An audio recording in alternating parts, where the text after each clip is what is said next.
ವಸಗೆಯಲಿ ನಿಸ್ಸೋಲತತಿ ಗರ್ಜಿಸಿದವು. ಅಖಿಲ ಜನಗಳ ಉತ್ಸಾಹಿಸಿತೋ ಕನ್ಯಾವರಣವಾಯಿತು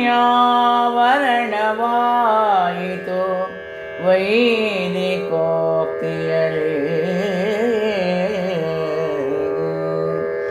ಎಸೆಯಲಭಿಮನ್ಯುವನು ಸಿಂಗಾರಿಸಿತೋ ಯದು ಪಾಂಚಾಲ ಮತ್ಸ್ಯ ಪ್ರಸರದಲ್ಲಿ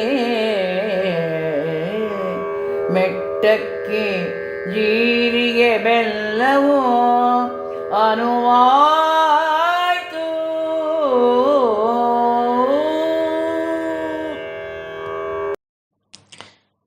ಕುಮಾರವ್ಯಾಸ ಹೇಳ್ತಾ ಇದ್ದಾನೆ, ಕನ್ಯಾವರಣವಾಯಿತು ವೈದಿಕೋಕ್ತಿಯಲಿ. ಇಬ್ಬರದ್ದು ಕ್ಷತ್ರಿಯ ವಂಶ. ನಾವು ಕೇಳಿರೋದು ಸೀತಾ ಸ್ವಯಂವರ, ದಮಯಂತಿ ಸ್ವಯಂವರ, ದ್ರೌಪದಿ ಸ್ವಯಂವರ, ಹೀಗೆ. ಆದರೆ ಇಲ್ಲಿ ನಡೆದದ್ದು ಸ್ವಯಂವರವಲ್ಲ.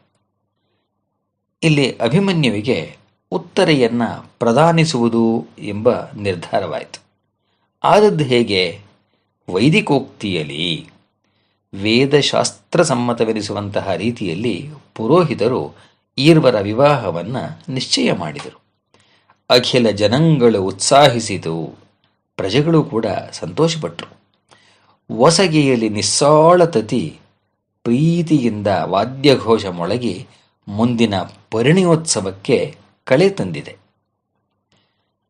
ವರನ ಕಡೆಯವರಾಗಿ ಯಾದವರು, ಪಾಂಚಾಲರು ವರನನ್ನ, ಆ ಅಭಿಮನ್ಯುವನ್ನು ಸಿದ್ಧಗೊಳಿಸಿದರೆ ಹಿರಿಯರೆಲ್ಲರ ಸಮ್ಮುಖದಲ್ಲಿ ಮೆಟ್ಟಕ್ಕಿ ಜೀರಿಗೆ ಬೆಲ್ಲವನುವಾಯಿತು ಅಂತಾನೆ ಕುಮಾರವ್ಯಾಸ. ಇಲ್ಲಿ ಕನ್ನಡದ ಹೆಮ್ಮೆಯ ಕುವರವ್ಯಾಸ ಕನ್ನಡತನವನ್ನು ಮೆರೆಸ್ತಾನೆ. ವಿರಾಟನಗರವಿದ್ದದ್ದು ಈಗಿನ ಜೈಪುರದ ಆಸುಪಾಸಿನಲ್ಲಿ.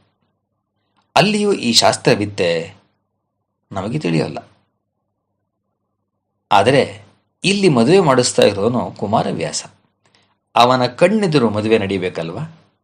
ಈ ಕಾರಣದಿಂದ ಕನ್ನಡ ನೆಲದ ಮತ್ತು ಕುಮಾರವ್ಯಾಸನ ಮನೆತನದಲ್ಲಿ ನಡೆದು ಬಂದಿರೋ ಸಂಪ್ರದಾಯವನ್ನು ಕಂಡರಿಸಿದ್ದಾನೆ. ನಿರೀಕ್ಷಣಾ ಮುಹೂರ್ತಕ್ಕೆ ಬೇಕೆನಿಸುವ ಪೂರ್ವ ಸಿದ್ಧತೆಯನ್ನು ಮಾಡಿಸಿದ್ದಾನೆ. ಒಟ್ಟಿನಲ್ಲಿ ಉತ್ತರೆ ಅಭಿಮನ್ಯುವಿನ ವಿವಾಹ ಸಿದ್ಧತೆಯ ಸಂಭ್ರಮವನ್ನು ನಮ್ಮ ಕಣ್ಮುಂದೆ ತಂದಿದ್ದಾನೆ, ನಮ್ಮದೇ ಸಂಪ್ರದಾಯಗಳ ರೂಪದಲ್ಲಿ. ವರಮುಹೂರ್ತರ ಗಳಿಗೆ ಬಟ್ಟಲ ಭರಿತದೊಳು ಪುಣ್ಯಾಗವನು ವಿಸ್ತರಿಸಲು ಅಕ್ಷತೆ ತಳಿದು ತಂದರು ವಿಮಲ ಮಂಟಪಕ್ಕೆ.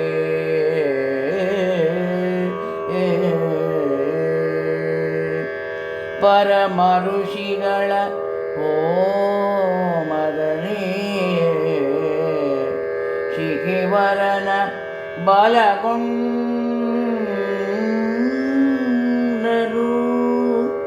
ಕುಮಾರಿಯ ಬರಿದೆ ಸಪ್ತಪದಿಯಲಿ ಬಂದಳು ವರನವಾಮದರೆ.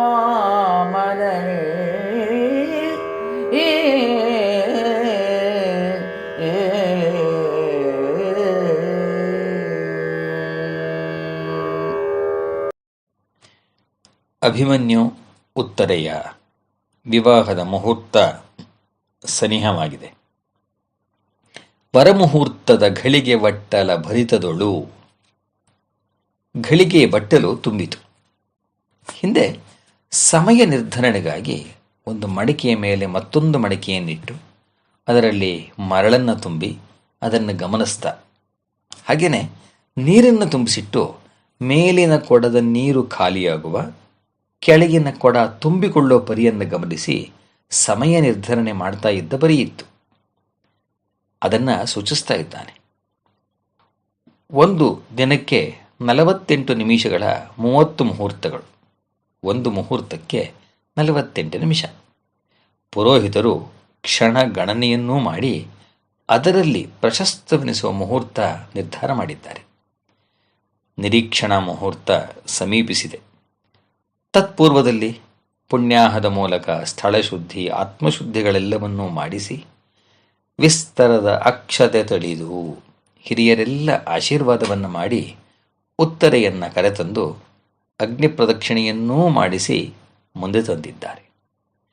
ಉಭಯತ್ರರ ನಿರೀಕ್ಷಣೆಯ ನಂತರ ಮಾಂಗಲ್ಯ ಧಾರಣೆಗೆ ಅನುಕೂಲ ಆಗುವ ಹಾಗೆ ವರನ ಆ ಅಭಿಮನ್ಯುವಿನ ಎಡಭಾಗಕ್ಕೆ ಉತ್ತರೆ ಬಂದು ನಿಂತಿದ್ದಾಳೆ.